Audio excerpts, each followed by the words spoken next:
Today I am going to start a chapter of integral calculus differential equation। तो चलो basic से देखते हैं इसको क्या होता है इसके अंदर। चलो इसके वर्ड पे जाते हैं एक बार के लिए। इक्वेशन आता है इसमें एक वर्ड और एक आता है डिफरेंशियल, ठीक है। तो अगर मैं इसको ध्यान से देखूँ तो इक्वेशन मैंने बेसिकली छोटी क्लासेस में हम पढ़ चुके हैं कि LHS इक्वल टू RHS की फॉर्म में जो दिया होता है उसको अपन इक्वेशन बोलते हैं जनरली। तो वहाँ पे कुछ ना कुछ वेरिएबल्स होते हैं, फिर उसका कुछ ना कुछ आउटपुट की फॉर्म में होता है, मतलब वहाँ पे LHS इक्वल टू RHS दिया होता है, राइट। बट डिफरेंशियल वर्ड आया है इसमें अंदर, तो कुछ ना कुछ डिफरेंशियल यानी डेरिवेटिव का भी उसमें यूज़ होता होगा। वो अपन देखते हैं अभी कैसे क्या होता है। मैं एग्जांपल लेता हूँ एक इक्वेशन का, right. x plus y equal to 5, यह है ओनली एक इक्वेशन, डन। अब अपन डिफरेंशियल इक्वेशन अगर अपने को बनाना है तो मैं कोई भी एग्जांपल ले लेता हूँ, जैसे कि x dy by d x plus y equal to 0। अब हुआ क्या है कि मैंने इस इक्वेशन के अंदर dy बाई डी एक्स बोले तो एक डेरिवेटिव का यूज़ किया है जिसको अपन डिफरेंशियल इक्वेशन बोलते हैं, ठीक है। मतलब किसी भी एक नॉर्मल इक्वेशन में अगर डेरिवेटिव का यूज हुआ है तो अपन उसको एक डिफरेंशियल इक्वेशन बोल सकते हैं, राइट। तो इसकी डेफिनेशन क्या बनेगी? सॉरी, डेफिनेशन बताने से पहले मैं एक चीज़ और बता देता हूँ। D y by d x में होता क्या है कि ये वाई जो है इसको बोलते हैं डिपेंडेंट वेरिएबल और इसको बोलते हैं इंडिपेंडेंट वेरिएबल वाई, क्योंकि वाई जो है वाई का अक्स की रेस्पेक्ट में अपन ने डिफ्रेंसिएशन किया है, राइट। तो वाई जो है अक्स पे डिपेंड करता है, बट अक्स किसी पे डिपेंड नहीं करता, तो इसको बोलते हैं इंडिपेंडेंट वेरिएबल। अब यहाँ से डिफरेंशियल इक्वेशन की डेफिनेशन क्या होगी? An equation involving derivative of one or more dependent variables with respect to one or more independent variables is called differential equation, right. मैंने क्या बोला कि जिसमें वन और मोर यानी एक और एक से ज़्यादा भी हो सकते हैं, ये डेरिवेटिव इसमें यूज में आ सकते हैं और कम भी आ सकते हैं with respect to one or more independent variable, ठीक है। ये तो हो गई इसकी डेफिनेशन की बात, ठीक है। अब अपन इसमें आगे की तरफ चलते हैं इसके थोड़े बहुत यूजेज के ऊपर, ठीक है। तो इसके यूज़ में अपन देखें तो इसके बेसिकली ये फिजिक्स में भी काम में आएगा, केमिस्ट्री में भी काम में आएगा। जैसे जैसे अपन आगे कैलकुलेशन वाइज पढ़ेंगे चैप्टर्स को तो वहाँ पे बेसिक चीज़ें काम में आती हैं इसकी, ठीक है।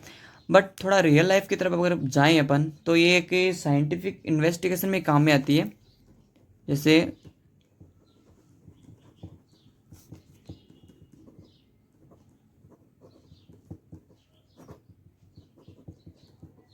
ठीक है, लाइक सेंसस में सेंसस निकालने में अभी जो आगे क्वेश्चन आएंगे उसमें अपन देख लेंगे कैसे कैसे क्या आता है, ठीक है। अब थोड़ा सा आगे पढ़ें इसके बारे में, डिफरेंशियल इक्वेशन के बारे में। तो अपन पढ़ते हैं डिफरेंशियल इक्वेशन के दो पार्ट, राइट। पहला पार्ट होता है ordinary differential equation and second partial differential equation.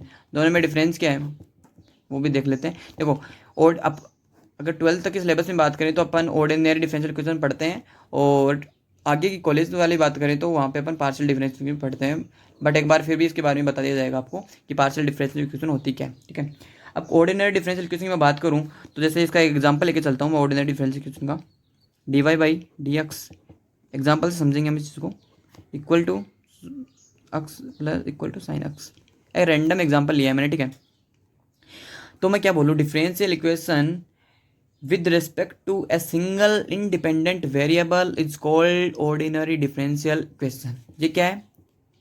Independent variable, मतलब कि जहाँ पर मुझे एक सिंगल इंडिपेंडेंट वेरिएबल मिले जिस इक्वेशन के अंदर, वो इक्वेशन ऑर्डिनरी डिफरेंशियल इक्वेशन होगी। और जहाँ पे मोर देन वन मेरे को इंडिपेंडेंट वेरिएबल मिलेंगे, मैं उस इक्वेशन को बोलूँगा partial differential equation. Like d square, जिसको मैं डेल से रिप्रेजेंट करता हूँ, v square upon t square equal to k d cube whole square इसको डी स्क्वायर, ठीक है। ऐसे कुछ इक्वेशन आती है। देखो यहाँ पे इंडिपेंडेंट वेरिएबल टी भी है और एक्स भी है, सॉरी यहाँ पे टी है यहाँ पे एक्स है, इसको बोलते हैं पार्शियल डिफरेंशियल इक्वेशन, ठीक है।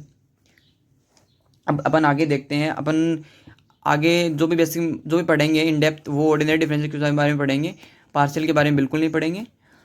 तो अब थोड़ा सा आगे देखते हैं इक्वेशन की तरफ। फिर तो यहाँ पे आगे डिफरेंशियल इक्वेशन में दो टर्म्स आती हैं कि पहले तो आती है ऑर्डर एंड सेकंड आती है डिग्री। अब ऑर्डर क्या होता है और डिग्री क्या आती है, तो देखो ऑर्डर में कुछ खास बात नहीं होती है, एकदम बेसिक सा कॉन्सेप्ट है ऑर्डर का। जैसे मैंने इक्वेशन ली है अभी, जैसे d y by d x sorry x plus x equal to 0, ये इक्वेशन है, ठीक है। अब मेरे को कोई बोले कि इसकी आप ऑर्डर बताइए आप इसका, तो मैं बताऊंगा कि यहाँ पे जो हाईएस्ट जो डेरिवेटिव होगा, हाईएस्ट ऑर्डर डेरिवेटिव का जो होगा वही इस डिफरेंशियल इक्वेशन का ऑर्डर होगा। तो बताओ हाईएस्ट ऑर्डर कितना है 1, तो डिफरेंशियल इक्वेशन का ऑर्डर कितना हो जाएगा 1, ठीक है। अब जैसे मैं सेकंड एग्जांपल ले प्लस 0, ठीक है। अब बताओ यहाँ पे क्या होगा, ऑर्डर डिफरेंशियल इक्वेशन का 2 हो जाएगा, ठीक है। अब मैं देखता हूँ डिग्री की तरफ थोड़ा सा, डिग्री क्या होती है डिफरेंशियल इक्वेशन की।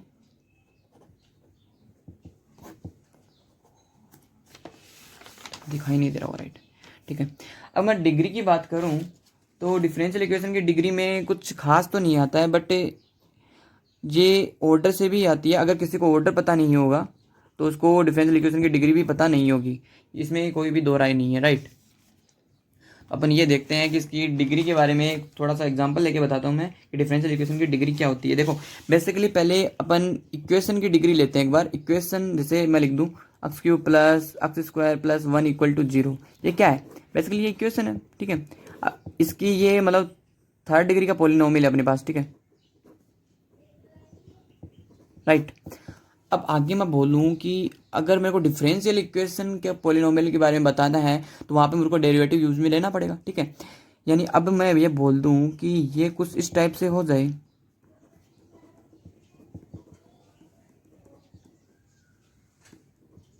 राइट। तो अगर मैं इसकी डेफिनेशन बोलूँ तो differential equation must be a polynomial equation derivative in derivative. तो देखो ये डेरिवेटिव के अंदर पॉलिनोमियल इक्वेशन बन गई, तो अब ये डिग्री बताने के लायक हुई है, अदरवाइज ये डिग्री यहाँ पे एग्जिस्ट नहीं करती, राइट। तो बताओ अब इसकी डिग्री अपन बहुत ही इजीली बता देंगे। कैसे बताएंगे कि हाईएस्ट जो ऑर्डर जो दे रखा है, इसका ऑर्डर की जो पावर होगी ना वही हो जाएगी इसकी डिग्री। अब बताओ इसका ऑर्डर क्या है, ऑर्डर क्या होता है, हाईएस्ट डेरिवेटिव होता है ना। बताओ डेरिवेटिव कितने का है, ऑर्डर कितने का है 3 का। अब 3 की पावर कितनी है 1, तो इसका ऑर्डर हो जाएगा डिग्री हो जाएगी 1। अब मैंने यहाँ पे एक लाइन बोली थी कि जो इक्वेशन या भी ये इक्वेशन जो है ये डिग्री बताने के लायक हुई है। मतलब कुछ है कि इक्वेशन ऐसी भी होती हैं जिसकी अपन डिग्री नहीं बता सकते, वो भी देखते हैं कैसे। देखो जैसे मैं एक इक्वेशन लेता हूँ d y upon d x plus sine d y by d x, ठीक है, इक्वल टू 0। अब बताओ मैंने अभी बोला है कि इक्वेशन अगर पॉलिनोमियल की फॉर्म में अपन को दे रखी होगी तो ही अपन उसकी डिग्री बता सकते हैं, अदरवाइज हम उसकी डिग्री को बिल्कुल भी नहीं बता सकते हैं, डिग्री डजेंट एग्जिस्ट होगी, ठीक है। तो अब इसकी डिग्री आपको कैसे बताए पॉलिनोमियल के रूप में फॉर्म में एग्जिस्ट करती है कि नहीं करती। देखो एक बार मैं अगर साइन का अपने 11th क्लास में पढ़ा होगा, इसका एक्सपेंशन पढ़ा होगा साइन का, एक्स माइनस एक्स की पावर 3 फैक्टोरियल 3 प्लस एक्स की पावर 5 फैक्टोरियल 5, ये चलता जाएगा आगे, ठीक है। अब बताओ ये टर्म्स जो है ये उठ के ऊपर जाएगी, ठीक है। अब मुझे आप ऐसे बताओ मैं कैसे मान लूँ कि ये पॉलिनोमियल की फॉर्म में दे रखा है, आगे कुछ पता है कहाँ तक जाएगी ये, नहीं ना। ये पॉलिनोमियल की फॉर्म में नहीं दे रखी है, इसलिए इसकी डिग्री डजेंट एग्जिस्ट नहीं करती है डिग्री, राइट।